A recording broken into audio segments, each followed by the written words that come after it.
¿Puede hablar más durito? Eso, tuve problemas con el audio y por eso, bueno, pero ya tenemos la conexión y vamos a empezar a revisar la temática. ¿Listo? Entonces, primero que todo, pues vamos a retomarlo en el punto que hemos quedado ayer, era con relación a que era mirar si, en este caso, el tema de cardiovascular que estamos trabajando, lo que corresponde a endocarditis con vegetaciones. Si ustedes miran directamente el término, pues endocarditis es, como dice el nombre, inflamación del endocardio. De la ubicación del endocardio, pues ya la conocemos, la parte interna del corazón. ¿Listo? Pero vamos a hablar un poco de las vegetaciones y cómo se da toda esta situación, ¿sí? Para que así nos quede más fácil comprender el evento al cual estoy haciendo relación. Me confirman, voy a poner la presentación, esperemos que no se altere ninguno la conexión ni la presentación, nada por el estilo. Entonces me confirman si lo están viendo, si no hay inconvenientes. Sí, doctor. Sí, está bien, doctor. Ah, bueno, listo, gracias. Bueno, entonces, a pesar de que yo les decía ayer, de pronto el término sería sobre endocarditis, ¿sí? Porque sobrará un poquito hablar de vegetaciones, en el sentido de cómo se forman y de qué se constituyen. Enseguida, como vamos a hablar de esto, ustedes se van a dar cuenta de todos los elementos que tienen que ver con vegetaciones y de pronto vamos a dar razón al de que sí que no lo necesitábamos como comentarlo, ¿cierto?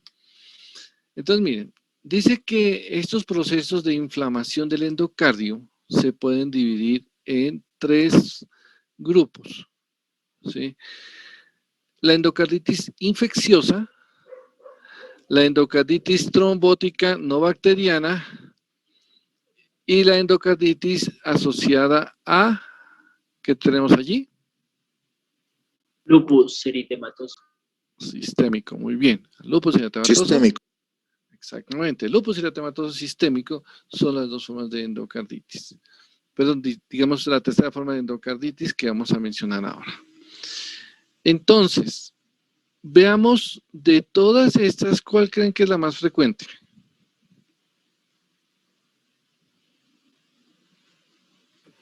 De las 3 que están ahí. Trombótica. Infecciosa. Bueno, ya vimos, ya sé que infecciosa, trombótica, de pronto al lupus, porque como el lupus de todos modos se presenta, pero no es tan frecuente, ¿cierto? Entonces, listo. Pues la más frecuente es la infecciosa, ¿sí? Y luego sí, la trombótica. Entonces, vamos a hablar un poquito de esa situación. La de tipo endocarditis infecciosa. Veamos que el proceso, yo creo que no es tan complicado deducirlo. Dice colonización de la válvula ¿por quiénes? Por algunos agentes infecciosos como ¿cuáles? Biógenes. Listo. Hemolíticos, neumococos Bueno. y Vibridriae, algo así. Bueno, hay varios tipos de bacterias y vamos a mencionarlo haciendo claridad en la subdivisión que vamos a ver ahora, ¿no? ¿Se acuerdan en un momento que hablábamos de vegetaciones? Sí. ¿Cuándo hablamos de vegetaciones? Patología 1. Cuando era un trombo, un émbolo. En embolia, profe. En embolia por vegetaciones. Muy bien, que bien que se acuerden, sí. Cuando hablábamos de embolias, y en ese caso comentábamos que las vegetaciones podían desprenderse y formar un émbolo. Entonces vamos a hablar un poco más de esas vegetaciones, ¿no? Que son elementos, a veces yo les digo, es como si fuera una especie, no sé si el término suene como algo sencillo o de pronto un poquito desagradable, pero es como si fuera un chicle. Sí, de esos chicles que cuando estábamos acá en la universidad, en la presencialidad, pues debajo de los pupitres había muchos de esos, ¿no? Pero me imagino que en la casa no tanto, ¿sí? Pues espero que nada, ¿sí? Pero una situación medio parecida. Es un elemento que se desarrolla sobre la superficie, se adhiere, pero de alguna manera tiene la posibilidad como de salir, desprenderse. Un componente muy importante que se podía mencionar de ellos son la presencia de fibrina. Sí. Es un elemento que podríamos comentarlo, que es algo que lo presentan todos los tipos de vegetaciones de las diferentes endocarditis que vamos a hablar. Entonces, hablamos que son, dice, infectadas y ahora dice que friables. O sea, dice que tiene el agente, lo tiene allí y a la vez nos habla de que es de tipo, que es friable. ¿Qué quiere decir friable?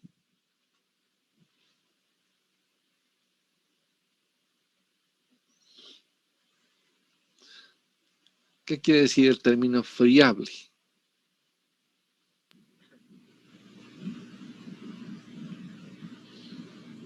Es algo parecido a, miremos por ejemplo, creo que todos, alguna vez también se los pregunté, todos hemos conocido, hemos tenido un coágulo, ¿cierto? Mejor miremoslo así, coja, usted dice... Tejido vulnerable. Más o menos, ¿no? Por ejemplo, uno dice, coja un coágulo y apriételo entre sus dedos. ¿Qué le sucede al coágulo? Se deshace. Se deshace. Exactamente, o sea, a eso se refiere, que hace una especie de, sí, de alguna forma como que se va deshaciendo un poco, sí, es algo, así lo mencionamos como algo friable. Y yo creo que el ejemplo nos ayudaría a entender que estas vegetaciones de todos modos tienen una característica algo parecida, ¿no? No es que digamos, uy, son totalmente friables. El que tengan fibrina casi las vuelve como si fueran un trombo, ¿no? Algo más rígido. Pero bueno, ya tenemos unas características dentro de ellas y un componente muy especial. Este componente, ¿no? El que voy a empezar aquí, voy a escribir sobre la diapositiva para que vayamos reconociendo el componente que yo quería mostrar. Espérense que está, se me colocó algo que no debía colocarse aquí. Espérense, ese está aquí. Este es el componente, ¿no? Entonces uno dice, este es el elemento que resalta este proceso y que lleva también dentro del título, es esto, que están infectadas. Así que son por microorganismos, ¿no? Entonces hablamos que existen dos tipos de ellos, ¿sí? Entonces dice, endocarditis infecciosa aguda y subaguda. Cuando digo que es algo agudo, ¿cómo lo interpretan ustedes? Algo espontáneo, esporádico, que Bueno, da independientemente de si algo está bien o está mal. por ahí como que va un poco mal la situación. Álgido. Bueno, pues álgido. ¿Quién más nos da otra opción? A ver. Que la bacteria que puede ser transitoria.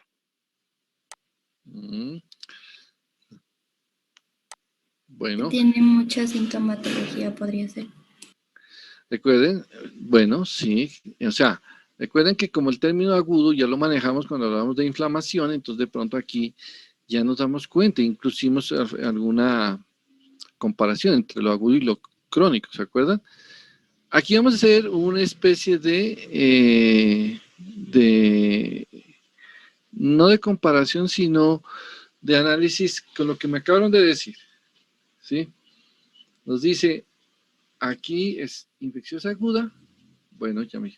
Y el subagudo, como para tratar de hacer una diferencia, ¿cuál creen que sería?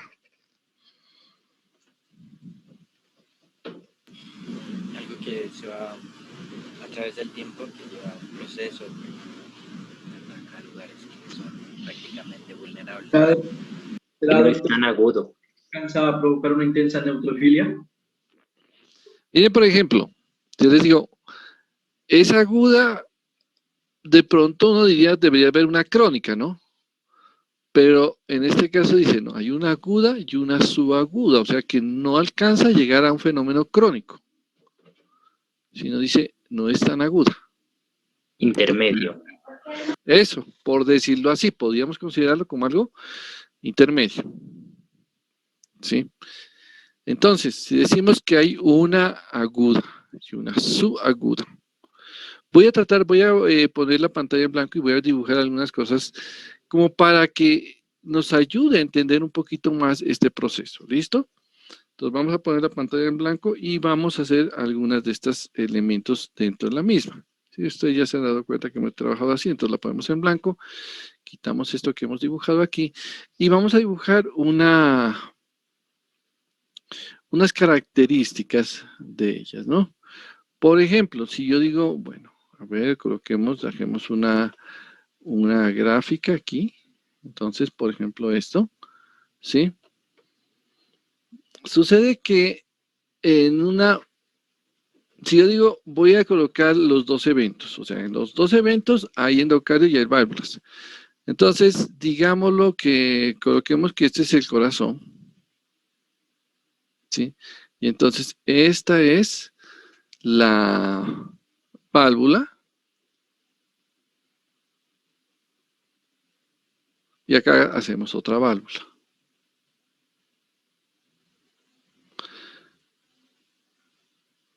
Pero a esta válvula de acá le voy a hacer esto.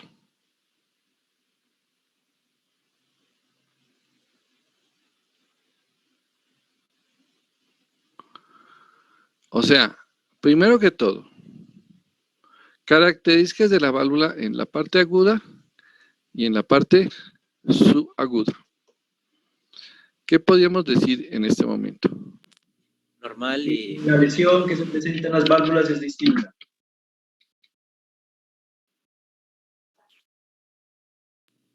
normal o lesionada y vulnerable. Ya, entonces son esas. ¿Sí? La que está en esta parte, que es, esta está en un estado normal y esta en un estado anormal, ¿sí? Lesionado, ¿sí? Entonces, aquí, hablemos de esto como dice que es agudo y esto dice que es subagudo. Dijimos, hay una bacteria, ¿sí? Una bacteria X, cualquier bacteria que pueda surgir allí, ¿sí? A ver, pues tratemos de ver, sí, una bacteria, dibujemos algo que pueda ser como, que nos ayude a recordar eso. Una bacteria, algo aquí, una bacteria. Aquí está la bacteria. Aquí está también la bacteria. Sí. Pero, primero, mencionémoslo de esta forma. En una situación, en un estado, como está esta válvula, la pregunta es, ¿esta bacteria normalmente podrá llegar y a afectar a la válvula? ¿Podrá llegar Sí, para la que aquí está vulnerable. a esta Ambas. o a esta? Con mayor frecuencia la vulnerable. A las dos. A la derecha. ¿Alguien más tiene otra opción? Ambas. Ambas tienen que afectar. Sí. Si yo digo, en el estado natural de estos tejidos, ¿sí? En un estado normal del tejido, cuando se expone a algún agente, la primera barrera de nuestra defensa es los epitelios. La válvula está recubierta de epitelio.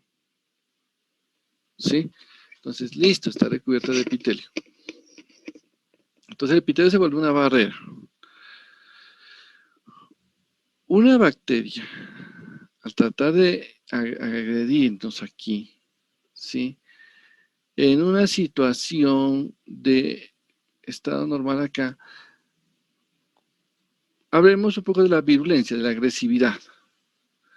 Una bacteria no tan agresiva, una bacteria intermedio de agresividad, ¿sí? o una bacteria de baja agresividad. ¿Qué opina? ¿Podrá afectarlo? Si no es muy ¿A la agresiva. normal? Sí, A la normal. Si no De es muy pronto sí agresiva. tiene, sí. sí tiene algunas otras cosas secundarias como trombocitopenia o que diga una neutropenia podría ser. Digamos no, solamente sobre la válvula.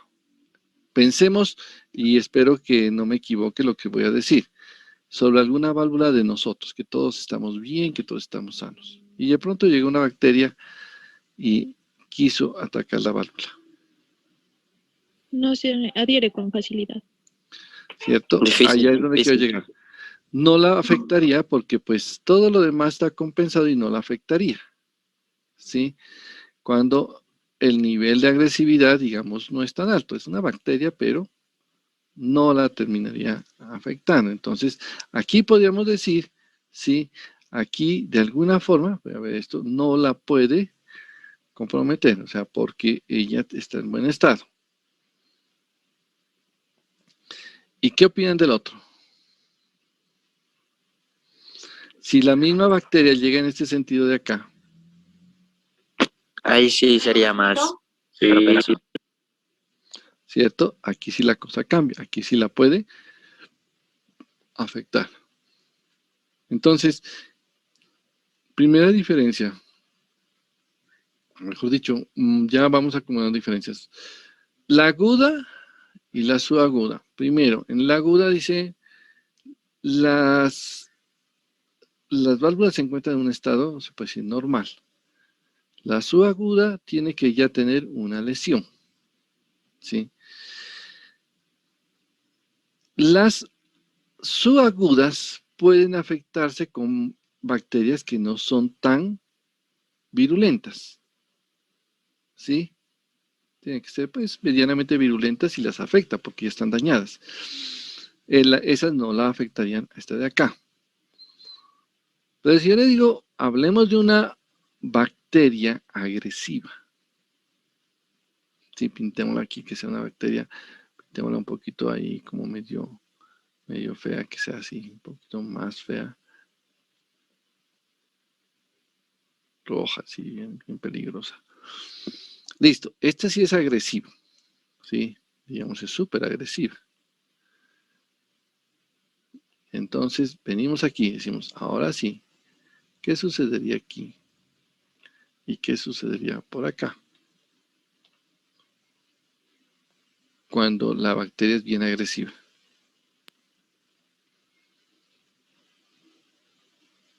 Ataca todo. y daño en ambos.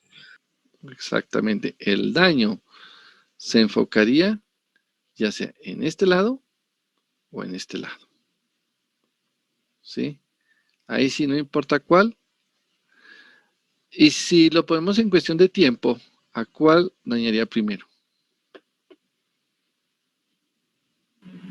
Subagudo. Aguda. ¿Cierto? A la que ya tiene daño. Entonces, esta que ya tiene daño se afecta más rápido. De pronto, esta le resiste un poco por el mismo evento de que está en estado normal. ¿Sí? Entonces, este fenómeno de la endocarditis aguda y la subaguda tiene una característica, es tratar de ver las condiciones en que se encuentran las válvulas. ¿Sí? En ese sentido, decimos esto, ¿sí? Que estas válvulas que están en buen estado, como esta, ¿sí? Y esta que está en mal estado, pues generan una diferencia sustancial frente al fenómeno de infectarse. La subaguda, perdón, la aguda, que es la que está aquí, ¿sí? La aguda se caracteriza porque para que se desarrolle, primero la válvula tiene que estar en buen estado, y segundo, el agente tiene que ser muy agresivo para que la pueda afectar, ¿sí? ¿Cómo creen que serán las condiciones de la clínica del paciente si tiene una bacteria muy agresiva? Fiebre. ¿Cierto? O sea, en condiciones clínicas, si yo lo coloco aquí, la clínica,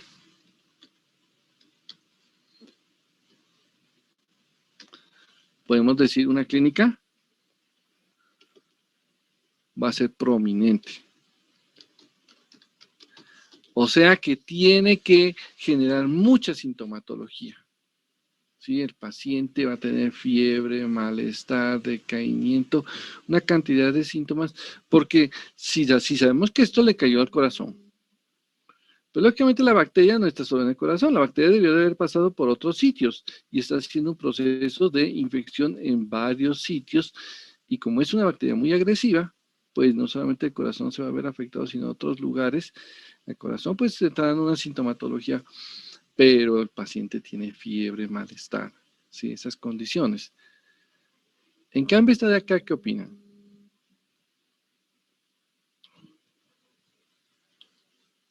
No es tan evidente. ¿Cierto? Digamos, una clínica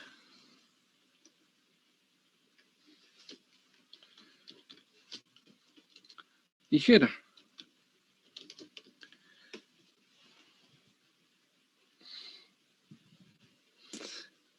Y realmente, por ese lado, por ser una clínica ligera, también podríamos ver algo interesante, que es esto. Como la bacteria es muy agresiva y produce, digamos, poca sintomatología, mejor dicho, o sea, produce resistencia ante esto, ¿sí? La sintomatología no va a ser poca cuando no la afecta, pero sí, como ya le está afectando, la sintomatología va a ser bastante marcada. La clínica prominente puede llegar incluso a romper la válvula. En cambio, esta de acá, de pronto no alcanza a hacer eso porque el paciente va a tardar y va a generar un síndrome como si fuera una gripa. ¿Sí? Pero siempre y cuando lo esté afectando esta bacteria. No quiero que nos vayamos a confundir de esta forma, ¿no? Es esto. Y podría, ¿qué se puede decir? Lo puedo aclarar de esta manera. Digamos, pensemos que ambas válvulas resultaron afectadas. ¿Sí? Porque en últimas la temática es esa, endocarditis y endocarditis. Entonces, en ambas dio endocarditis. ¿Sí? Entonces, miremos, ¿quién le puede provocar endocarditis hasta de acá? Lo puede provocar una bacteria agresiva. Listo. Entonces, vamos a hacer esto, ¿sí? Como para evitar que se nos vayan a generar aquí una confusión. Entonces, esta no la vamos a mencionar aquí, no porque no se pueda dar, sino porque queremos saber cuál sería la que sí puede provocar problemas, ¿sí? Entonces dijimos, esta sí le puede provocar endocarditis, tiene que ser muy agresiva. Y para hacer esto de acá, ¿sí? Acá, esta, tiene que tener la característica es que no tiene que ser muy agresiva, ¿sí? Una bacteria medianamente agresiva, como la que hemos dibujado allí, podría provocar el problema. Entonces, pongámoslo aquí de esta forma, porque yo creo que si no, se nos iba a generar una confusión allí y no quiero que lleguemos a ese tipo de evento. Entonces, a ver, no sé si la pueda mover, no estoy seguro si la pueda jalar, creo que no. No, por lo visto no se puede. Pero entonces, vamos a la blanco. Entonces, hagámoslo en el... creo que sí se puede. Aquí está como la selección, sí. Esta. Aquí. Y cogemos esto acá. Entonces, esta de acá tiene que desarrollarse siempre y cuando haya una bacteria muy agresiva. Esta de acá se desarrolla con bacterias no tan agresivas. ¿Sí? La clínica es muy prominente, la clínica es ligera. Y otro evento más es que el daño, ¿qué opinan cómo sería el daño en la de tipo aguda. Bien marcado. Bien. Muy bien, porque es un agente muy agresivo, ¿no? Entonces,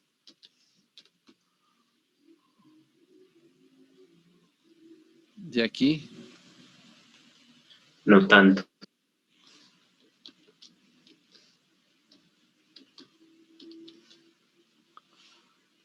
digámoslo así, moderado, porque de todos modos ella tenía un daño, entonces, como que moderado.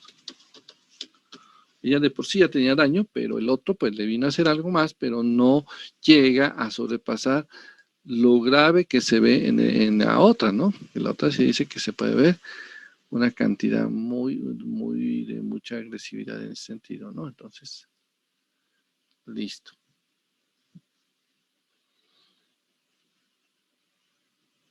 En este punto, creo que podemos retomar la imagen de las diapositivas que tenemos ahí, como para complementar eso, ¿sí? Pero antes de avanzar, una enfermedad que me produzca daño valvular, ¿cuál podría ser? Fiebre reumática. Exactamente, la fiebre reumática, por eso es que la coloqué así, vecina con ella, ¿sí? La fiebre reumática nos va a producir, nos puede generar un daño valvular. Entonces, cuando los pacientes estén o sufran algún daño valvular y sufran de fiebre reumática, una compañera anoche nos decía, específicamente Betty nos decía, ¿qué pasaría si hay caries? Sí, si una caries de pronto podría ser un problema de estos. Pues los agentes bacterianos que tenemos en la cavidad oral, sí, son bacterias, pero no son tan altamente agresivas como las que se podrían encontrar en otros sitios, cuya virulencia podría ser tan marcada que incluso podrían afectar a tejido que no tenga mucha afección, ¿no? Que tejido incluso sano. Entonces, mire, cuando un paciente padece una infección, una lesión en cavidad oral, pues las bacterias de la cavidad oral pueden salir y meterse a nivel de la sangre, mejor dicho, no salir, sino entrar a nivel de la sangre. Y generan una bacteremia. Si la bacteria no es muy agresiva, como las de la cavidad oral, en el fondo, pues no son tan agresivas, lo que sucede es que cuando encuentran esta válvula, pasan derecho porque la válvula está normal y no hay problema. Pero si encuentran una válvula en mal estado, ellas pueden empezar a generar un proceso de invasión y llevarían a todo ello. Presentan una invasión de esta, generando una clínica ligera y un daño de la misma, pues igual tampoco no tan marcado, pero igual es endocarditis, ¿sí? Por eso es que los pacientes que sufren estos fenómenos de procedimientos en cavidad oral, y especialmente, lógicamente, a los odontólogos, se les refuerza este tipo de conceptos. Se les dice, ustedes tienen que tener mucho cuidado en integrarles a los pacientes si han sufrido de un evento como la fiebre reumática. A ellos casi tocan la misma profundidad como hemos trabajado con ustedes para detallar lo que es la fiebre reumática, comentarles para que sepan cómo tratar de indagar a estos pacientes y ellos no vayan a sufrir o no vayan a correr el riesgo de que empiecen a hacer un procedimiento en cavidad oral y al poco tiempo o al día siguiente el paciente venga sea hospitalizado porque desarrolló un proceso de endocarditis. Aunque sea subaguda, endocarditis pues ya es algo complejo, entonces los pacientes empiezan a tener como ese riesgo. Entonces uno trata en ese sentido de conocer e indagar muy bien nuestros pacientes, o sea, lo que hemos hablado de hacer una buena historia, pues sigue siendo totalmente importante y requerido en estos casos. ¿Sí? Con esta gráfica quise de pronto resumir un poco lo que viene enseguida. ¿sí? ¿Qué es esto? Espérense que el ratón se me quedó acá. Entonces habíamos hablado que de estas y nos decía, la aguda, ya hablamos que tiene que ser un agente muy virulento, muy agresivo. Aquí lo resalta, dice, tiene que ser un agente muy virulento. Como ustedes son los duros de la microbiología, uno de ellos es este señor. ¿Cómo es el nombre de este señor? Staphylococcus aureus. Staphylococcus O agudo. aureus. No voy a decir que es Streptococcus aureus. O algún que vaya a decir Salmonella aureus, no. Es estafilococo. ¿Qué quiere decir estafilococo?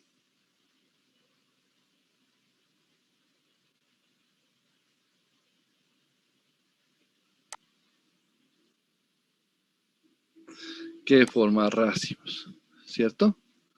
Esa es la característica de este. Y miren lo que les decía. Afecta, listo. La forma como ingrese, pues tiene que ser una fuente. Podría ser incluso la piel o alguna lesión de piel. Que llega a la sangre, pasa a una válvula. Miren cómo lo enfatiza. Dice, tiene que ser en un estado normal. Porque a pesar de estar normal, podría resistir una infección, pero por ser tan agresiva no lo hace. Y lleva a situaciones tan avanzadas como estas.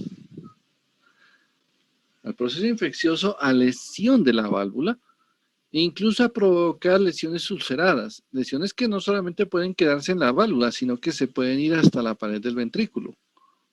Y entonces, toda esa secuencia que les he resaltado allí es una secuencia que nos hace ver toda la situación, notando la agresividad que puede llegar esto. Aquí resaltamos lo que también decíamos hace rato, lo que es la parte clínica, ¿no? ¿Qué pasa en la parte clínica? Es rápida, con fiebre, escalofríos, malestar, debilidad. Incluso hay otros signos y síntomas que, aunque son parte de la parte semiológica, ¿sí? Por decir, hemorragias en astilla a nivel de los dedos y otro tipo de situaciones que nos podían orientar a que es una situación de tipo Agudo. exactamente, que es como más agudo. La fiebre y el malestar son eventos allí relacionados. ¿Listo? ¿Por qué creen que dice que causa complicaciones embólicas? ¿Qué habría daño endotelial? Pues debido pues porque estaría alterada pues los flujos, habría turbulencia. Listo. Es que el daño de la válvula, como dice la compañera, hace que se generen eventos, incluso mira que dice úlceras, daño de la válvula, entonces la válvula empieza a no ser un sitio donde el caudal de sangre que pasa por ahí sea adecuado y entonces se vuelve turbulento. ¿Sí? Entonces, por eso dice, causa complicaciones embólicas, o se está involucrando uno de los elementos de la tríada de Virchow. ¿Cuáles son? No uno, dos. ¿Cuáles serían? Alteración del flujo Sí, y daño endotelial. exactamente. Esos dos estarían marcados ahí. Entonces, imagínense, esto ya lleva a que la complicación embólica sea bastante frecuente, fuera de que ya sabemos que se está generando un proceso muy lesivo, con mucho compromiso a nivel general, ¿sí? Le agregamos que existen ya problemas embólicos. Por eso incluso, miren lo que nos dice acá, de los pacientes que presentan este tipo de evento, más del 50% mueren. Se es alta la letalidad de esto, ¿sí? Si yo la comparo con el COVID, la letalidad no es tan alta, la letalidad es como del 5%, ¿sí? Pero una endocarditis, esta sí mata más del 50% de quienes la padecen. Entonces, importante conocer esta situación, ¿sí? Y de entrada, uno de los eventos que más predispone para esto es que el paciente tenga una infección en alguna parte del cuerpo con una bacteria muy agresiva como esta y que al parecer tenga como cierta susceptibilidad, porque como dijo un compañero, de pronto la respuesta de tipo inmune puede verse un poco alterada. Entonces, ¿qué pasa con estos pacientes? Les facilita que las bacterias puedan crecer y puedan desarrollarse mucho más rápido e invadir a muchos sitios, ¿sí? Entonces, esta es la aguda, que la complementamos con lo que ya habíamos graficado hace un rato y creo que ya nos da una visión más clara de ella, ¿no? Veamos la siguiente, entonces. La subaguda, ¿sí? Ya lo tomamos y recordamos lo que ya hemos hecho el paralelo con el dibujo. La virulencia es moderada, o sea, tampoco es que vaya a ser cualquier bicho así sencillo, no. Tiene que ser algo que tenga alguna agresividad y listo. Entonces, virulencia moderada. Aquí menciona uno de ellos. ¿Cuál es ese? Tocoviridans. Sí, el Streptococcus. ¿Listo? Otro evento que es tan relevante dentro de este fenómeno, tiene que haber una anormalidad o una lesión en el sitio. ¿Sí?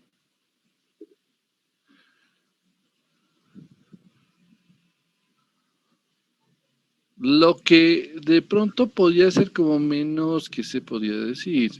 Menos clínico y un poquito favorable para estos pacientes es que hay menos destrucción. ¿Por qué creen que hay menos destrucción?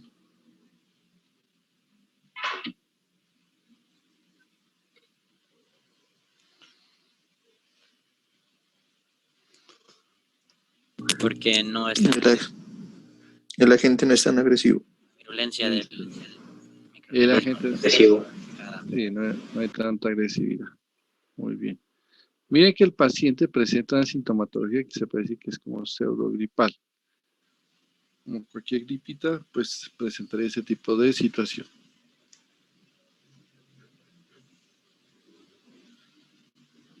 Y esto nos podía hacer que minimicemos un poquito el valorarlo, ¿no? A veces, no, el paciente tiene como una gripa. Recordemos, si el paciente tiene ya algunos antecedentes, pues no bajemos la guardia y analicemos lo mejor. ¿Sí? Porque este aspecto pseudogripal podía ser algo que se nos pase por alto. Porque, pues bueno, en la actualidad todo lo que parezca gripa es complicado, ¿no? Porque pues todo parece COVID.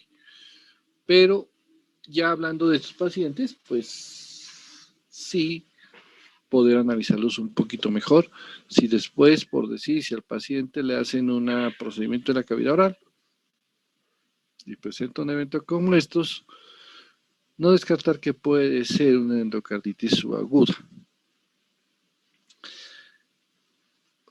Digamos, paralelo y consecuente con lo que acabamos de decir, pues las vegetaciones son más pequeñas y hay menos embolias en ellos.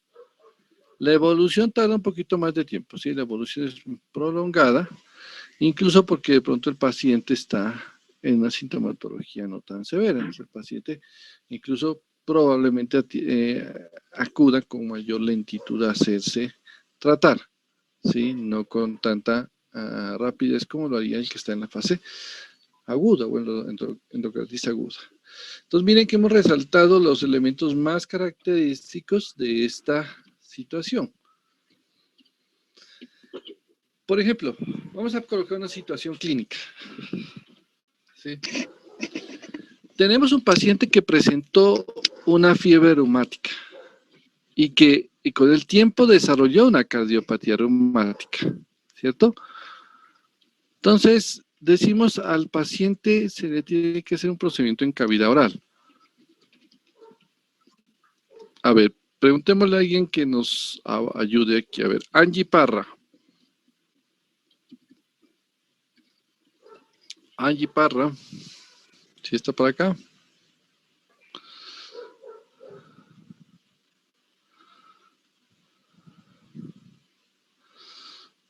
Angie.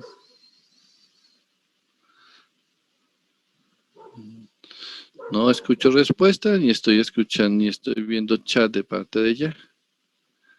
Listo, ya vi el chat de ella. Sí, entonces listo. Pero si me está escuchando, qué bueno, Angie.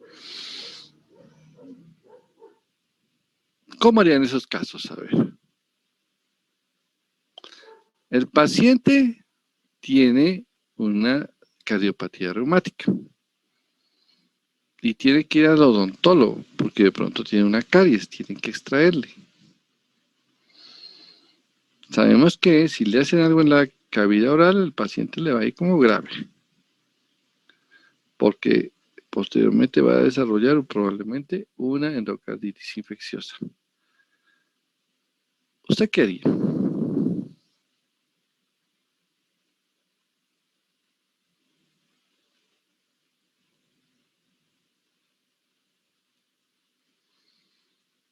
Usted está atendiendo al paciente y le sucede todo eso. O viene el odontólogo a pedir eso. Doctor, no sé si me escucha. No sé, se le administraría antibióticos de amplio espectro. Pues Bueno, sí le escuché de pronto. Sí. Pues contando que no es alérgico, ¿sí? Listo, sí, es una situación y es importante que lo haya mencionado. Sí, se hace un procedimiento. Sí, le escuché una parte, la otra así como que se entrecortó, pero igual como también lo escribió, entonces sí, todos lo pudimos leer. Para eliminar. Ajá. Entonces decimos que el paciente... Sí, sería pues hacer con el antibiótico. Exactamente, hacer una profilaxis antibiótica. ¿Sí? Esta profilaxis tiene el fin de lograr disminuir o eliminar de la sangre las, ¿qué se puede decir? Colonias o las bacterias que logren llegar a la sangre. Para que cuando pasen por el corazón no generen ningún problema, o sea, ya lleguen o vulneradas o sin capacidad de lesión. Sí, y algunas ya eliminadas. Entonces, por eso, un paciente de estas características, pues nos toca decirle, antes del procedimiento, tiene que iniciar un tratamiento profiláctico y ahí sí ya podríamos iniciar un procedimiento de diferentes niveles a nivel de la cavidad oral. Una extracción o alguna cirugía en ese sitio sería como bastante, pues fácil si hacemos una profilaxis, ¿no? Estos pacientes y evitaríamos que se complique a nivel cardiovascular. Es una buena opción y que en la actualidad se sigue manejando. ¿Sí? Ahí se trata de utilizar algunos derivados de las penicilinas y si hay susceptibilidad a ello, pues existen otro tipo de antibióticos que podrían ayudar a cubrir a estos pacientes para evitar que se genere una infección en el endocardio y en las válvulas. Bueno, entonces vemos todos estos dibujos y avancemos aquí. ¿Alguna duda hasta el momento? Yo, Doc. Dígame. Sino que yo leía el otro día en ese de Stevens y decía que la subaguda, antes por presentarse sobre, digamos, válvulas estructuralmente normales, podía formar como tal pequeños émbolos con más frecuencia de lo normal. Y eso se iba a lo que riñón, cerebro y eso. Entonces, ahí, ¿cómo es? O sea, ¿si es menor que la otra o mayor como tal? ¿Cuál? ¿La subaguda o la aguda? ¿Cuál es que es decir? Pues mira, no, es que yo estaba leyendo y decía literalmente la subaguda que se ubica sobre las estructuras anormales, válvulas anormales, puede provocar pues muchos microémbolos, decía. Pues Esa dice. sí, esa característica no la podemos negar, eso es algo casi inherente al daño que exista, ¿no? Porque usted sabe que una válvula alterada, una superficie alterada de lo que es el corazón, del endocardio, puede llegar a producir ese tipo de evento. Pues según lo que usted me comenta y que es consecuente con lo que más o menos hemos trabajado, es que sí, o sea, son fuente de algunos émbolos, pero no son muy prominentes, o solo que tendremos que considerarlos en comparación con los que se generarían en un proceso más destructivo como la aguda, ¿sí? De pronto los que se ven acá pueden ser un poquito menores. Allí la diferencia se generaría si se produce, en este caso, o sea, ¿qué tal es el grado de lesión o de daño preexistente en la válvula? ¿Sí? Si el daño preexistente no es mucho, pues la posibilidad de las embolias de por sí ya se ven como más limitadas, pero si el daño es más marcado, pues las posibilidades de embolia pueden empezar a subir y podrían llegar hasta cierto punto a superar a una aguda donde no hay mucho deterioro de la válvula, ¿sí? Ahí ya es, como digo, muy dependiente de la lesión y del efecto que se esté generando de los que como conocemos como los de la triada de bichos, ¿sí? Si hay más alteración, si hay más lesión endotelial, que serían los dos factores mucho más prominentes que vemos en este tipo de proceso. Entonces, como que lo podemos asociar así, lo podemos explicar de esa manera, dependiendo de la cantidad de lesión sobre la válvula, ¿sí? Y esto ya generaría, pues, algunas diferencias y podría contraponerse, sí, a lo que habíamos hablado. Ok, gracias, Doc. Listo. Mire que en patogenia, ¿sí? De cómo se da esto, pues este evento yo creo que no es difícil de deducirlo, ¿no? Siempre tiene que o se debe de generar una bacteria. ¿Qué es bacteremia? Crecimiento bacteriano. Aumentar. Infección de la sangre. Proliferación bacteriana. ¿Qué más? ¿Quién me dice otras opciones? A ver. Cuando las bacterias están en la circulación. Es por ese lado. ¿Sí? Yo dije eso. Cuando en la sangre, sí, listo. Entonces, todos los que nos dijeron eso está relacionado con eso, ¿sí? Las bacterias están en la sangre. Sucede que algunas, podríamos decir, no es tan sencillo decir que es un evento que no se presenta, que con cierta frecuencia lo presentamos. Puede ser en una situación, por si hasta en un cepillado dental. Usted se cepilla y puede haber hecho que algunas bacterias salgan y se puedan meter en el torrente sanguíneo, ¿sí? U otro tipo de procedimientos un poquito ya más complejos, si hacen un procedimiento a nivel de sistema respiratorio, si hacen un procedimiento a nivel urogenital, podemos hacer que las bacterias puedan acceder al sistema circulatorio, a la sangre, y poder ser un componente que viaje a través de ellos. Pero pues, estas bacteremias, que como dice, podrían originarse de cualquier fuente, en cualquier parte del cuerpo, ¿sí? En cualquier parte, ¿sí?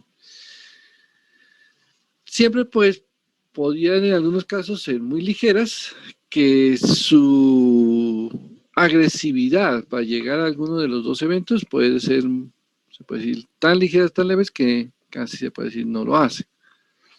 Pero a medida que el foco pueda brindar mayor posibilidad de aumentar las colonias, la cantidad de bacterias, allí sí empezamos a ver esa situación, ese evento que nos complicaría, ¿no? Miren que existen algunos elementos externos como los procedimientos intravenosos, los procedimientos dentales, algunas cirugías que podrían llevar bacterias a la sangre, a nuestros vasos sanguíneos y generar la bacteremia.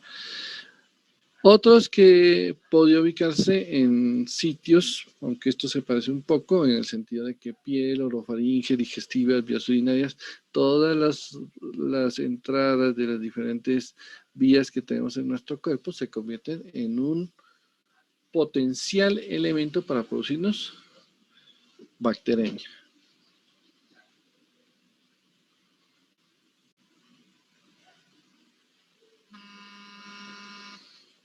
Miremos acá.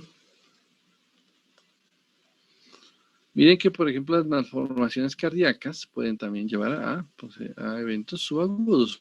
Dice malformación, o sea, algo que no es muy severo. Entonces, algunas de ellas pueden llevar a la subaguda, la comunicación interventricular, algunas estenosis, prolapsos de la válvula mitral, estenosis degenerativa,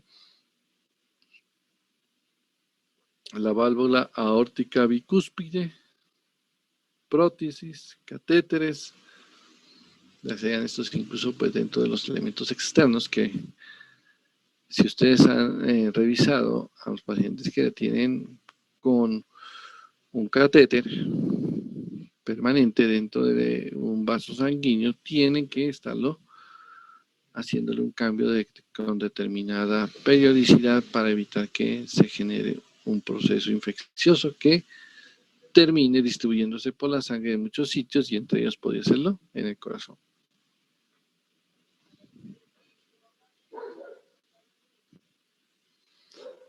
El evento que podría ayudar para que esto sea mucho más agresivo es la neutrocitopenia, la baja de neutrófilos, algún estado de inmunodepresión, desde un proceso o de inmunodeficiencia, inmunodepresión. En nuestro medio, ¿cuál dijimos que era la más frecuente?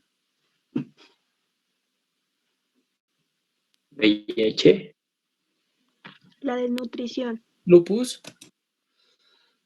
Bien, la compañera que nos contestó ahí, la desnutrición es la forma de inmunodeficiencia más frecuente, la desnutrición, ¿no? Los otros no es que se niegue que se puedan presentar, pero son un poquito menos frecuentes que esto, ¿sí? Uno ve muchos pacientes que dice, sí, pacientes que han presentado SIDA, pero si ustedes hacen el análisis, veo más pacientes desnutridos que pacientes con SIDA, ¿sí? Entonces, la desnutrición es un evento que también lleva a inmunodepresión y tenerlo en cuenta en algunos grupos de pacientes.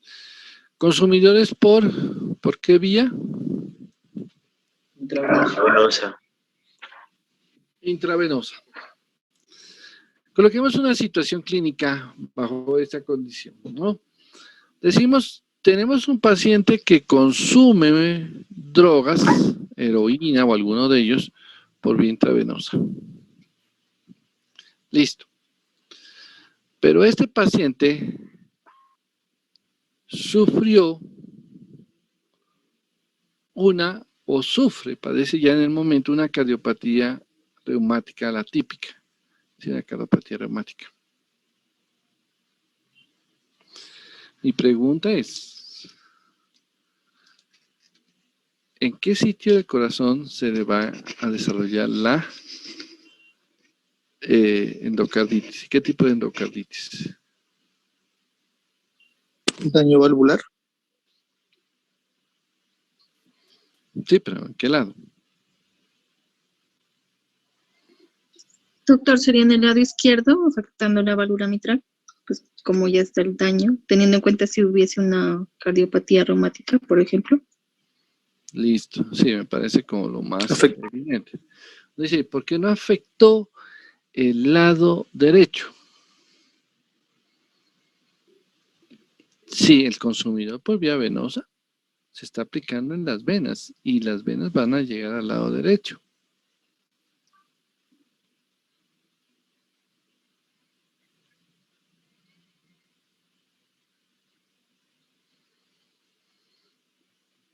¿Qué opinan? Pues se supone que es reumática, ¿no? Y habíamos dicho que cuando era reumática, siempre por diferencias de presiones atacaba la válvula mitral, luego aórtica, luego la última era la pulmonar, luego tricúspide y luego pulmonar. Muy bien. Entonces, afecta a varias válvulas y afectó especialmente el lado izquierdo.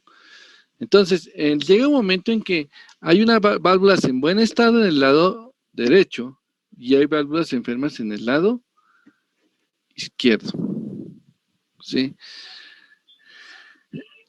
El microorganismo ingresó por el lado derecho, porque ingresó por la vía venosa. Pero si el microorganismo ingresa, logra afectar el lado derecho, digamos, inició en el lado derecho, pero pasa al lado izquierdo, en el lado izquierdo, pues ya encuentra parte del fenómeno, del trayecto, del deterioro, ya lo encuentra desarrollado. ¿Sí? Ya encuentra, y encuentra muy vulnerable esta válvula para nada más alojarse y fácilmente avanzar. La válvula del lado derecho no la afecta mucho, puede de pronto hacer o estar tratando de empezar el proceso, pero es más fácil que afecte a la del lado izquierdo porque ella ya tenía una lesión preexistente, ¿sí?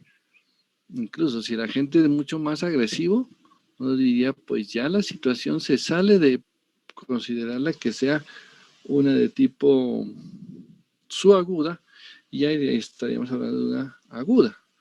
En este caso, porque la gente que la está desarrollando, pues es una gente bastante agresiva, ¿sí? Entonces, es como también como recordar un poquito las flechas que tuvimos al principio y que algunas de ellas tuve que borrar, teniendo en cuenta que cuando es aguda puede también comprometer a las, en este caso, cuando es aguda puede comprometer lógicamente a las que ya están dañadas de manera más rápida.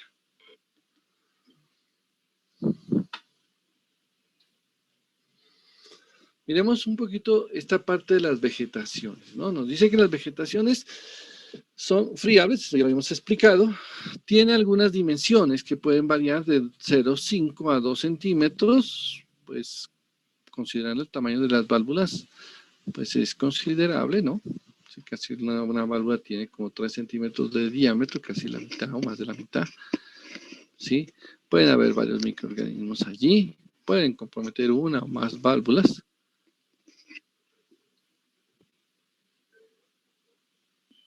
Aquí empieza a hablar de algunas diferencias. Dice que las agudas se ven más voluminosas. Hay erosiones, perforaciones, incluso hasta abscesos, haciendo relación a la gente tan agresiva que los constituye. Entonces, y se vuelven voluminosas. Y al volverse voluminosas, cuando se desprendan, formarán émbolos mucho más grandes y todas las lesiones asociadas a una embolia en ese sentido, ¿no? Las endocarditis subagudas son más pequeñas, ¿sí? Son... En este caso, las vegetaciones son más reducidas, ¿sí? Incluso pueden ubicarse, si no tenemos verdaderamente lesiones muy prominentes a nivel valvular, se pueden ubicar en los sitios donde haya alguna alteración del flujo. En los procesos o en las prótesis, que no es raro encontrarla y es una de las soluciones que le dan los pacientes que tienen daños valvulares, suele verse esto en los anillos de esas prótesis. Y aunque ustedes se dan cuenta que aquí dice, los drogadictos, como el ejemplo que les di hace un rato, se da por Staphylococcus aureus. Si el estafilococo encuentra una válvula ya dañada, va a crecer mucho más rápido, ¿sí? Porque a veces uno no podía pensar lo siguiente, decir, no, es que aquí hay una válvula que está dañada. El estafilococo dice, no, voy a ir al corazón, se fue ya al corazón, y hay una válvula dañada del lado, en este caso del lado izquierdo, por lo de la fiebre reumática. Entonces no está dañada la del lado izquierdo. La del lado derecho está en buen estado. ¿Sí? Entonces, esa bacteria puede decirse, no, pues es agresiva y en el lado derecho podría empezar a invadir. ¿Sí? Pero de todos modos le va a tardar un poquito de tiempo volverlo o definir que lo haga. Mientras se empieza a hacer una agresión sobre el lado, en este caso sobre el lado derecho, el lado izquierdo, que ya está vulnerado, recibe el estafilococo y ese estafilococo, como se dice popularmente, ni corto ni perezoso, empezó a invadirla y a generar todo el daño que estaría representado en una endocarditis que terminaría como un daño, una erosión, una lesión en este caso de la válvula, ¿sí? Incluso, si ustedes se dan cuenta, puede salir de allí hasta las paredes del corazón, abscesos, o sea, los daños empiezan a ser mucho más extensos. Miren algunas lesiones, ¿sí? Aquí, estas.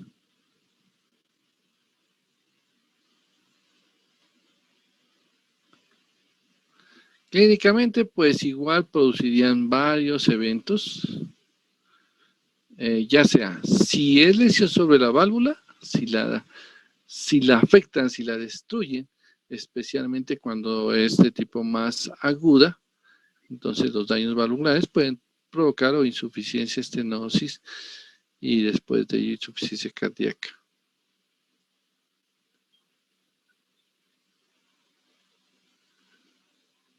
Si se provocan abscesos, pues podrían ya avanzar el proceso hasta procesos, incluso hasta perforaciones de la válvula. Este que comento de aquí de la embolia, recordemos lo que les había comentado. Cuando se forman los émbolos, por un lado van a viajar, van a producir isquemia, y a la vez también, siempre de la infección. Recordemos que si ellas lograron invadir el corazón, ¿sí? Y especialmente si es una bacteria agresiva, pues fácilmente esta podría invadir cualquier otra parte del cuerpo y generar una infección severa a donde llegue ese grupo de vegetaciones. Recuerden que las vegetaciones, como se los comenté, tienen fibrina, tienen algunos elementos de la sangre y lógicamente los procesos o los agentes infecciosos. La forma de diagnosticarlo no es muy difícil de conseguir. Un hemocultivo donde nos habla que el 90, el 80, el 95% lo podría estar,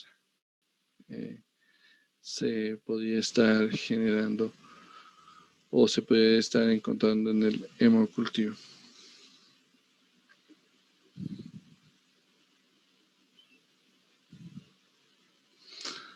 Aquí hay otras lesiones, miren cómo se ven en este borde, que este ya es una lesión más de aspecto arrosallado en el borde de la válvula.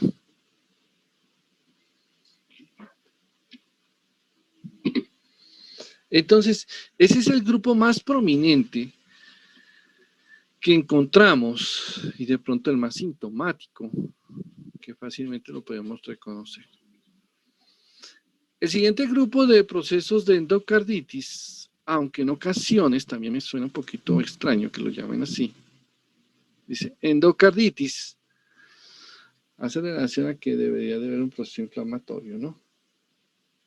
Dice, no, pues aquí nos dijo que es endocarditis, pues endocarditis es una inflamación y aquí estaría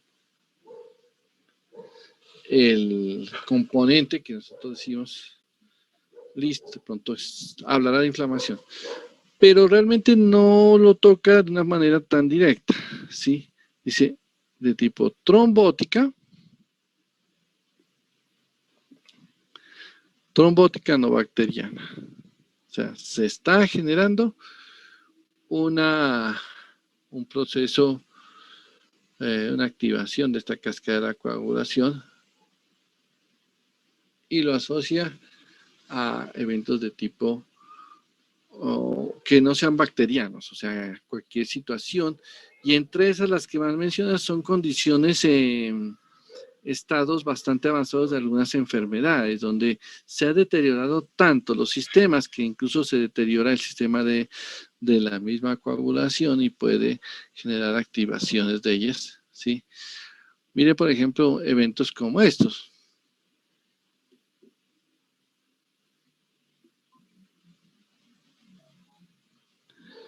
Es endocarditis marasmática. ¿Qué es el marasmo? ¿Desnutrición? ¿De qué forma?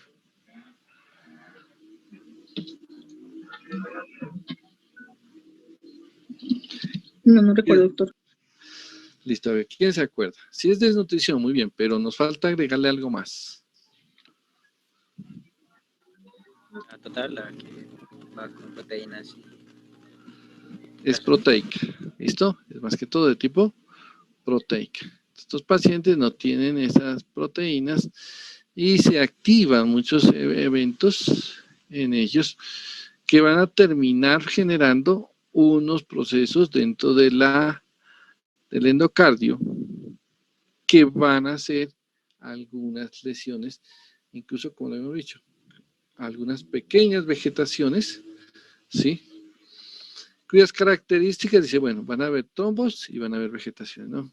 Los trombos también que se van a formar, ¿sí? Y nos dice que en este caso,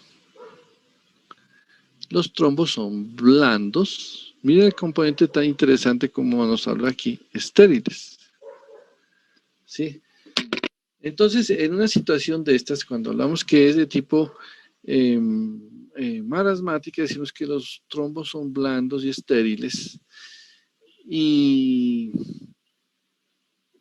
nos recuerda que no tenemos un riesgo de infección apenas ellos puedan viajar a otro sitio. Entonces, ¿cuál sería el riesgo si ellos embolizan?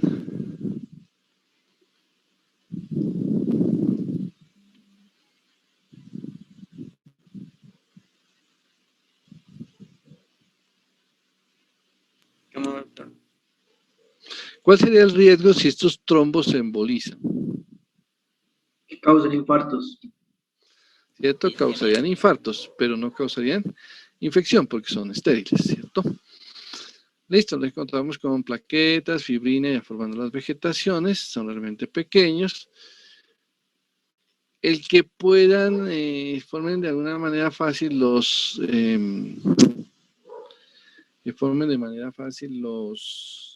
émbolos, porque se adhieren de manera laxa a las válvulas.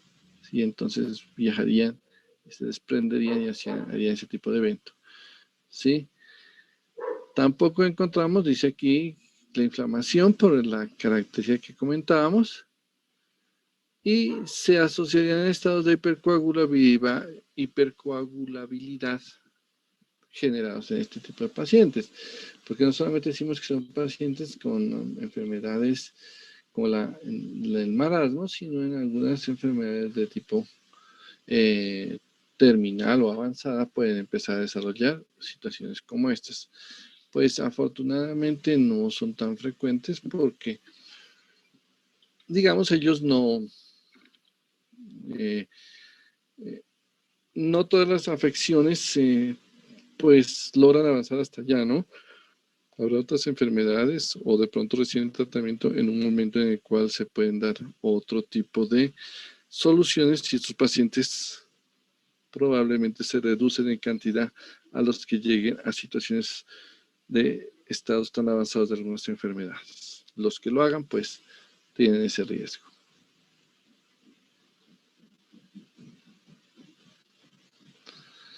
Miren, por ejemplo, acá, algunas lesiones, mírenlas aquí. Válvulas, aquí están las lesiones, ¿no?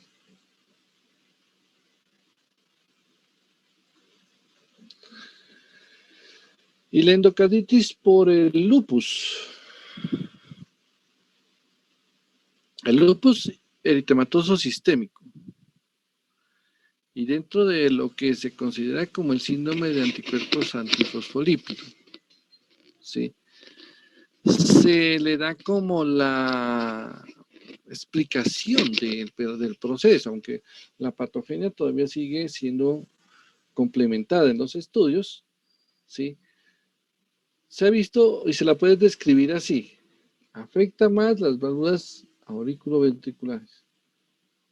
Mitral y cúspide. Presenta necrosis fibrinoide, un cambio que es algo interesante. Sí, adicional es una degeneración mucoide, vegetaciones fibrinosas, bueno, aunque la fibrina la hemos visto en todas las vegetaciones que hemos hablado, también he visto, hemos estado de que las hemos mencionado de que pueden estar estériles, y llama la atención que se puede desarrollar a ambos lados de las válvulas. ¿Sí? Coinciden que a ambos lados de la válvula se pueden desarrollar este tipo de vegetaciones. Las válvulas al final pueden, ya si este proceso termina en una curación, se pueden generar algunas deformidades, hasta que pues termina pues curando la lesión, ¿no? Entonces hay una deformidad de esta zona y encontramos que podía seguir y podía generar muchos más eventos adicionales. ¿Sí? Porque el daño de la válvula, bueno, ya hablaríamos de otro tipo de endocarditis y osteoartritis a un proceso de tipo infeccioso.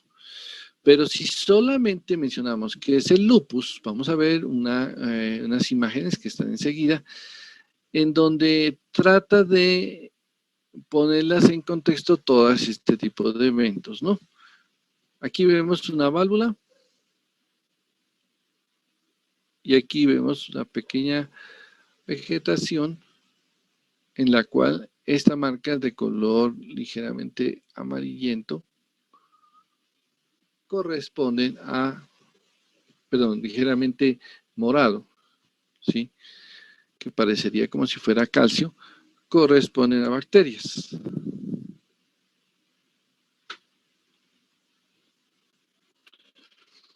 Aquí es un poco más cercano, se ven los neutrófilos, se ve la fibrina y se ven los grupos de bacterias en este sitio.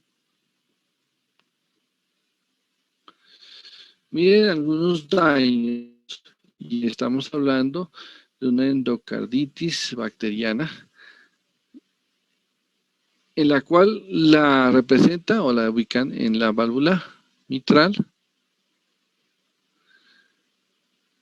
a pesar de que no, o sea, no se la ve, la que estamos mencionando en este caso, sí, la endocarditis es de tipo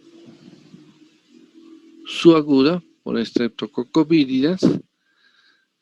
Miren que las vegetaciones pues tampoco sean tan despreciables, ¿no? La zona. No son tan pequeñas, son algo que se podría decir como escandalosas, ¿sí?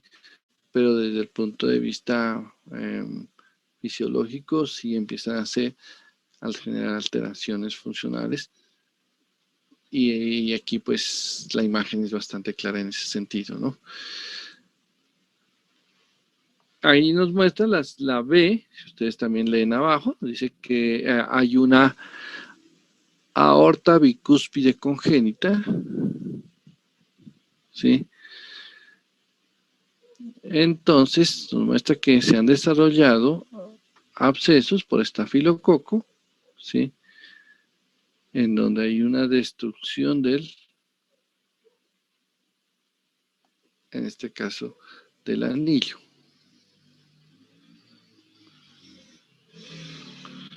Aquí ya nos muestra el fenómeno de la gran inflamación y la fibrina. Aquí está la fibrina, ¿no? Y en el último, pues tratando de mostrar algunos elementos de lo que correspondería a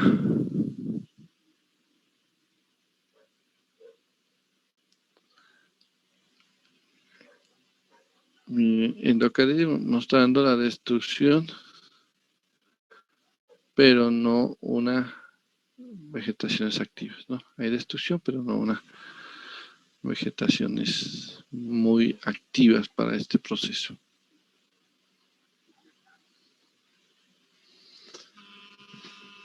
Entonces, cuando miramos estas tipos de vegetaciones, nos puede ayudar a reconocer las cuales podrían ser. ¿Sí? Entonces, veamos un poco esa situación allí, ¿sí? Veámoslo así.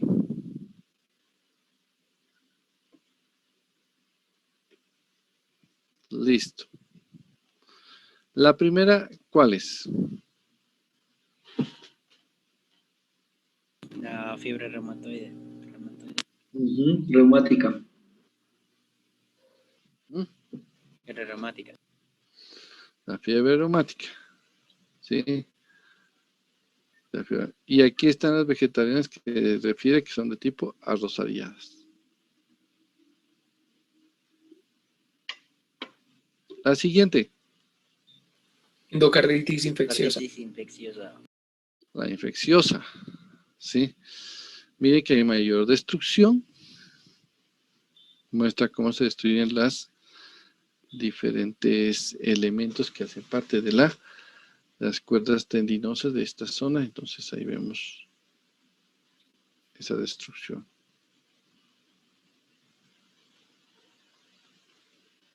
La siguiente.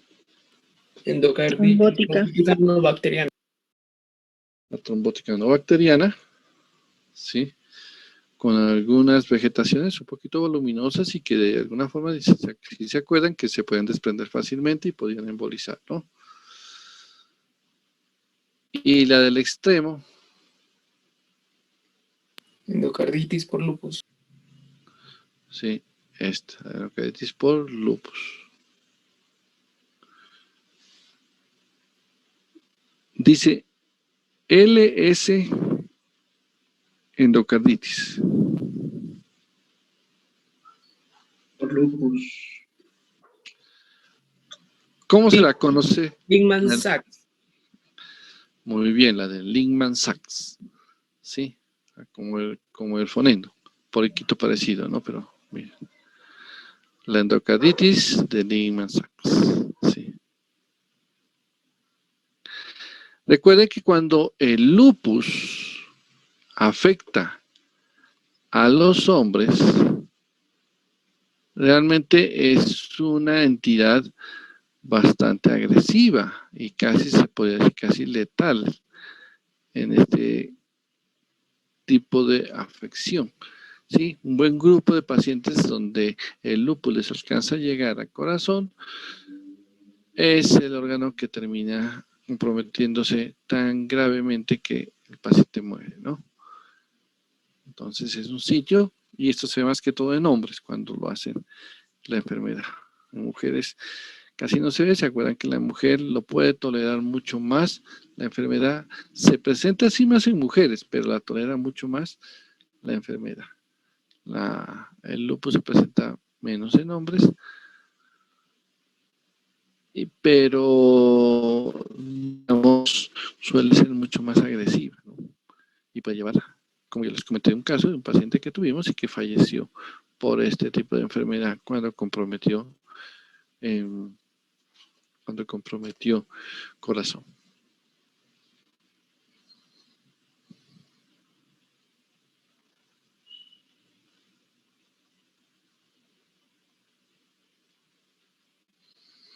Bueno. Vemos de una manera rápida un poquito estas enfermedades del miocardio, pues para no atrasarnos, porque pues al principio se nos perdió un tiempo que hubiéramos querido de pronto aprovecharlo, pero lástima tuvimos esas dificultades. Miren que cuando uno habla de enfermedades del miocardio, decimos, pues es que el corazón casi todo es miocardio, ¿sí? Sí, hay endocardio, pericardio, pero la parte más importante y la parte más funcional del corazón es el miocardio. Por eso cuando dice enfermedades del miocardio, hace relación a ese tipo de situación. Dice, algo está pasando en el miocardio. Alguno podría decir, no, lo que pasa es que cuando hablamos de miocardio, ¿sí?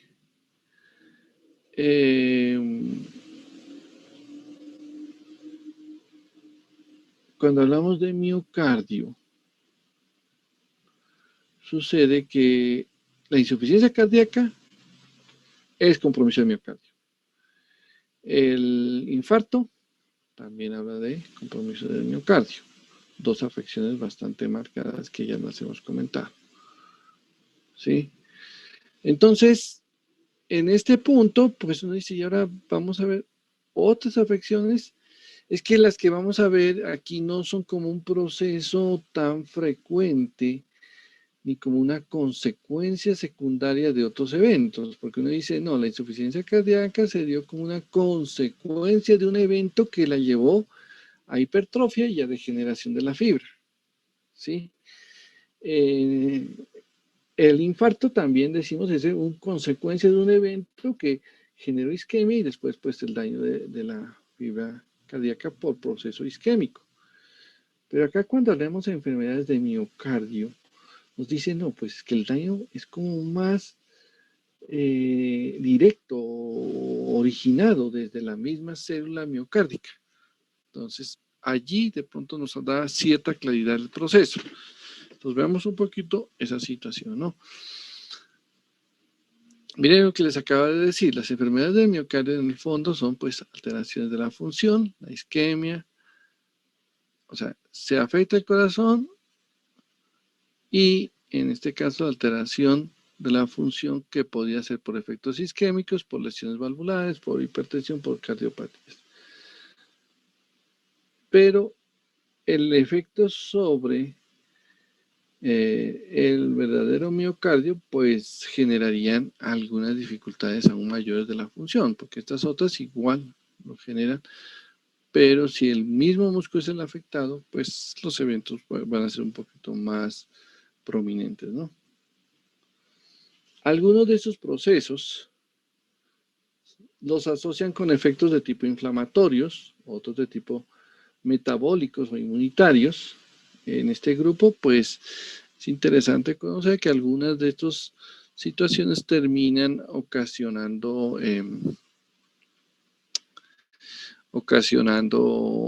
un infiltrado bastante notorio en el mismo tejido muscular cardíaco, que desde el punto de vista histológico suele ser un poco más útil dentro del diagnóstico. Algunas situaciones genéticas también pueden encontrarse en este punto y por eso las mencionaremos ahora. Entonces, dice, el término miocardiopatía, que es el que se va a usar de aquí en adelante dentro de estas, nos habla como esa alteración a nivel del corazón enfocada hacia el miocardio, en donde su origen no es como tan evidente, no conocemos claramente por qué se produjo, pero hay algunas situaciones que lo comentan o que lo hacen, pues posiblemente relacionado con ciertos agentes, por ejemplo, un evento de tipo genético, es uno de los eventos que se comenta.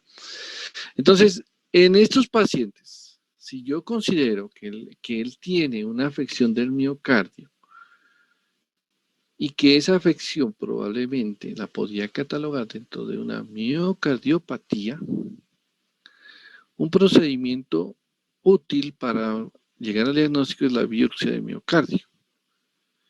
Pero creo que para ninguno es extraño y debe de ser bastante consecuente decir, una biopsia de un órgano que no se puede quedar quieto, como complicado. A veces tenemos miedo de tomar una biopsia en un sitio que tenemos al paciente, decimos, le voy a tomar una biopsia de la mano, deje quieta la mano y listo.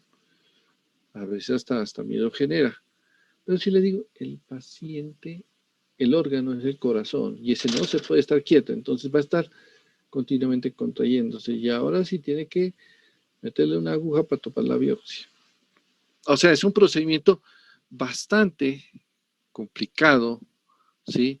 Con un riesgo alto, porque si usted por tratar de hacer algo al corazón, puede que genere o una lesión mayor o alguna respuesta no muy adecuada del mismo corazón, ¿sí? Porque recuerden que pues él responde a unos estímulos eléctricos y al generar un estímulo irregular podría alterarse ese ritmo tan, digamos, adecuado y tan sincrónico que tiene.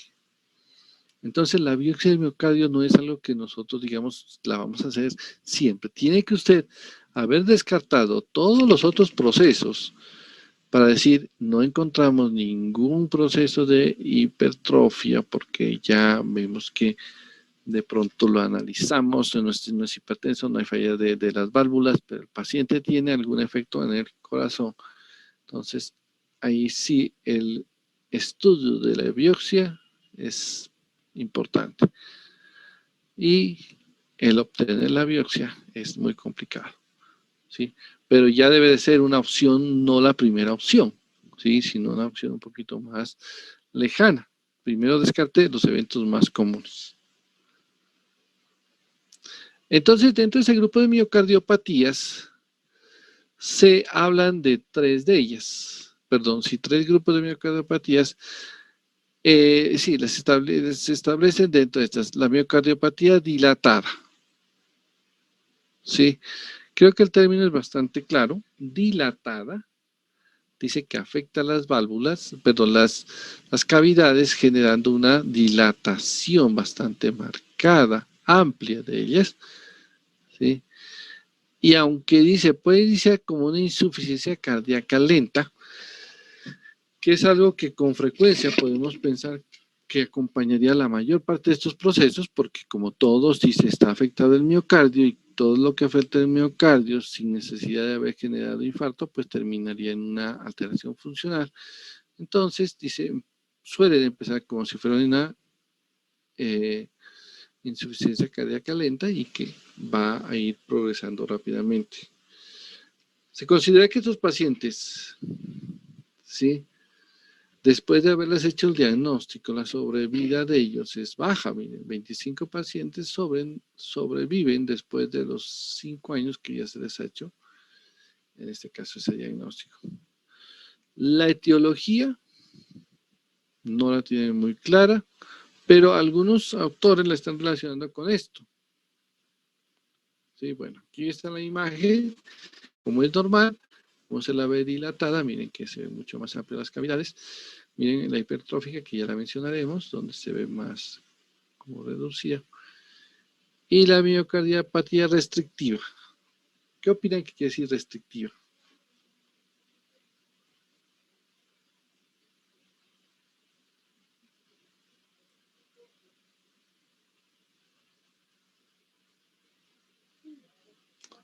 ¿Qué entiende por restrictivo?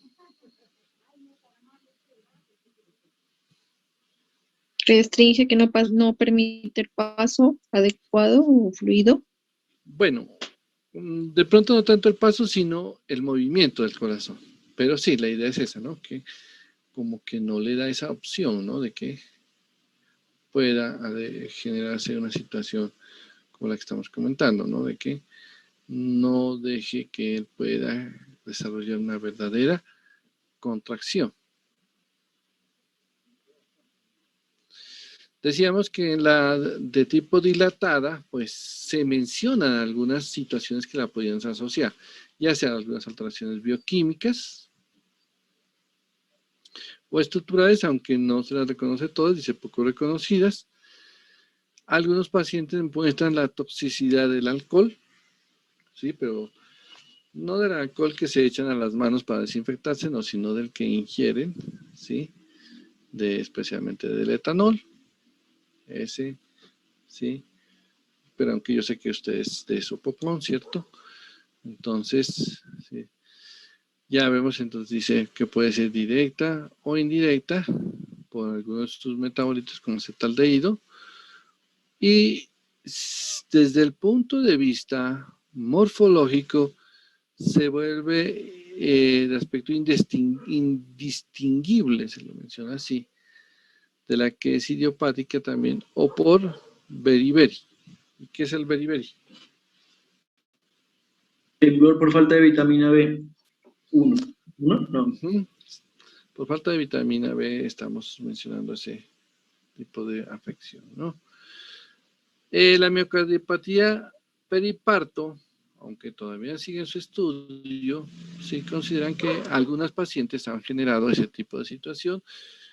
Dicen que se desarrolla del parto, se produce, pero no es tan clara la fisiopatología y generaría pues algunos factores hemodinámicos que se desarrollen ya sea dentro del embarazo y desde el punto de vista nutricional e inmunológico serían los elementos como asociados para este desarrollo.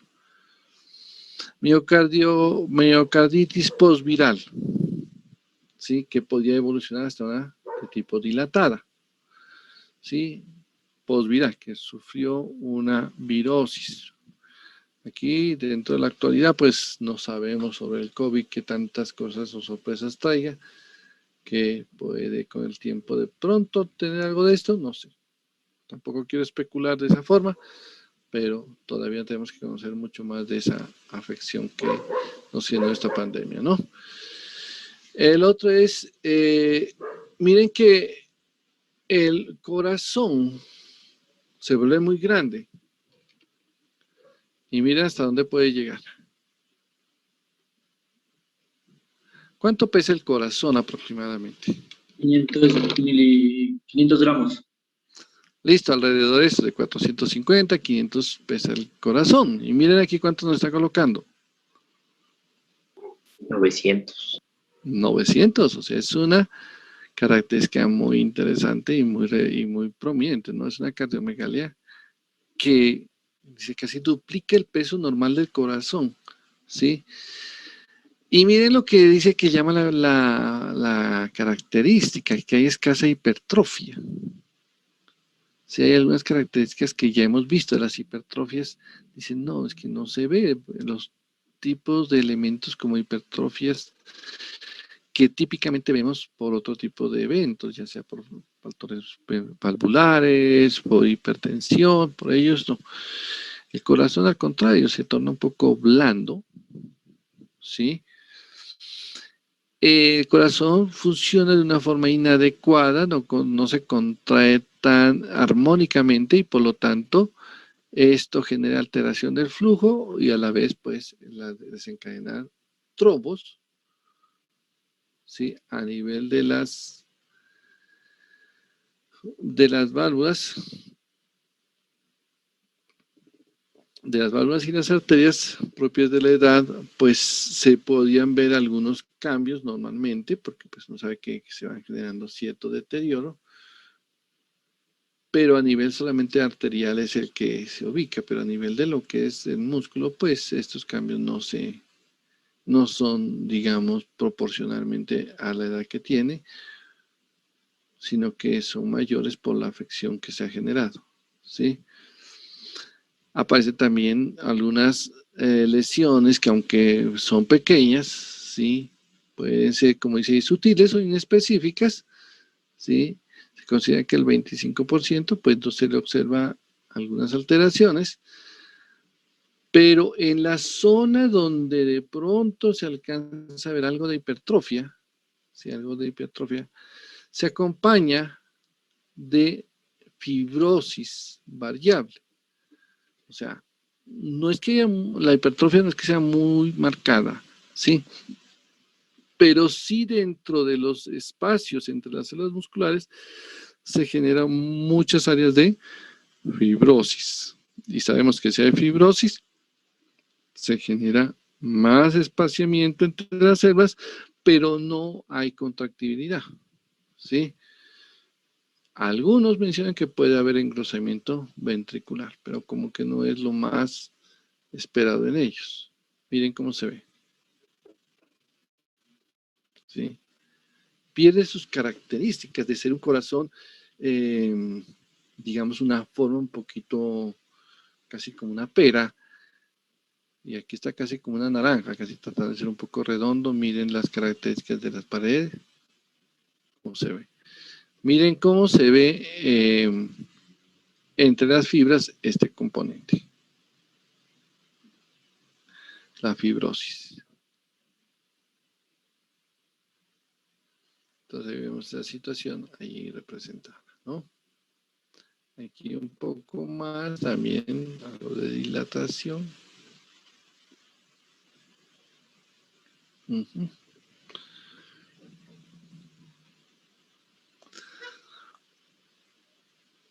Hay otra que la mencionan como miocardiopatía ventricular derecha arritmogénica, haciendo relación porque como por este lado, del lado derecho del corazón, viene buena parte de todo el sistema de transmisión del corazón, ¿sí? Entonces lo mencionamos que se ha visto que es familiar, ¿sí? Del lado de insuficiencia cardíaca derecha, genera alteraciones de ritmo, por lo que les acabo de comentar, ¿sí? Y suele, entre los eventos, terminar ocasionando muerte súbita. La pared se la puede ver delgada, hay infiltración, no solamente entonces en otros podríamos ver algo de fibrosis, aquí también se acompaña también de infiltran grasa, ¿sí? Fuera de que la fibrosis sigue permaneciendo, pero hay grasa, ¿sí? Y los miocitos pues como que se los va desplazando y el paciente pues terminará generando una muerte y la insuficiencia cardíaca, embolias, y el elemento que se relaciona con lo del nombre es que van a haber también procesos o situaciones de arritmias. ¿Qué necesitamos para esto? Tratamiento, trasplante. Situación que no es fácil. Creo que ninguno de los medios, probablemente algún país súper desarrollado tendrá esa opción, pero esto también depende si se puede obtener el órgano para poder trasplantar. Algunos de pronto ya están evolucionando en hacer corazones de tipo mecánicos. Es otra situación que en alguna oportunidad algo mire sobre esto, pero creo que todavía les falta perfeccionar muchos más elementos de eso, ¿no? Entonces, vamos a dejar allí la miocardia hipertrófica, la trataremos la próxima clase. Lo que sí necesito es que veamos la siguiente situación. Estamos casi a punto de terminar lo que es lo que tiene que ver con corazón, ¿sí? Cardiovascular. ¿Sí? Si miramos un poco esto, nos faltan muy pocas diapositivas para terminar. ¿Sí? Realmente estábamos por acá. ¿Por qué el comentario? ¿Sí? Estamos aquí en la hipertrófica esta. ¿Sí? Miren que estamos como a 10 diapositivas de terminar. Y aquí ya terminamos. ¿Sí? 10 o 15 diapositivas de terminar. ¿Por qué el comentario? Es porque entonces tenemos y debemos de ir programando dos actividades evaluativas. Una que sería el examen de patología sobre lo que es enfermedades cardiovasculares y el otro es el examen de generalidades del siguiente sistema que vamos a ver, que es sistema respiratorio. Entonces, dejo nada más esa opción para que ustedes la vayan considerando, la vayan teniendo en cuenta, ¿sí? Como para que vayan organizando, porque en una clase, en la siguiente clase terminamos y se puede decir casi estaríamos empezando lo que es sistema respiratorio. No sé si ustedes dicen, hacemos el examen ese día y después hacemos lo de cardiovascular. No sé, ustedes me comentan, por ahora nada más les dejo la información. Sí, porque ya estamos a punto de iniciar el sistema respiratorio. Doc, ¿y el quiz sería con el examen? El quiz, podríamos hacer el quiz allí, sí. De pronto como para darles alguna aporte, o lo podemos hacer. Si quieren, la próxima clase haríamos un quiz de esta temática. Que vaya dentro del examen, mejor, profe. No. No. A ver, espérense que hagámoslo mejor la próxima clase, pero hagámoslo de las temáticas siguientes, como para no extendernos mucho allí. Hagámoslo de lo que es hipertensión arterial, insuficiencia cardíaca y cardiopatía isquémica. De esos 3 temas hagamos el quiz. ¿Listo? ¿Para cuándo? Para la próxima clase. ¿Sí? Y en esa clase ustedes me dicen cómo hacemos el resto. Bueno, ¿Listo? doctor, gracias. Uh-huh. Bueno, entonces ya nos vemos la próxima clase. Vayan repasando estas temáticas y ya trabajaremos. Y también vayan repasando el sistema de tipo, en este caso, sistema respiratorio, ¿no? Recuerden que haremos una evaluación de generalidad del sistema respiratorio. Puede que algunos quedaron como desanimados de lo que vivimos acá, pero yo les recomiendo, si usted lo estudia con la profundidad y con la claridad de esto, le va a ayudar a entender mucho al respecto, porque si usted se acuerda, aquí solamente ver algunas imágenes, miren cómo se ve todos y nos ayuda a entender un poco más. Miren estas imágenes, ¿sí? Que son elementos que nos hacen recordar un poco cómo se ve el músculo cardíaco y aquí cómo lo estoy viendo en ese momento. ¿Listo? Entonces veremos la hipertrófica, que es ya lo que falta, es muy cortico, pero quería que empecemos también a visualizar cómo vamos a trabajar la próxima semana. ¿Listo? ¿Ya envió las diapositivas? Sí. Porfa. Ya se las envió. ¿Cuándo, pero? Mejor dicho, ahorita las voy a pasar a PDF para que porque si no se vuelven muy pesadas. ¿Sí? Entonces, para pasarles, ¿quién las de cardiovascular y respiratorio? Sí, pero mandará rápido. Bueno, entonces ahora me encargo de pasarlas mientras el computador también descarga el video de la clase. ¿Ya?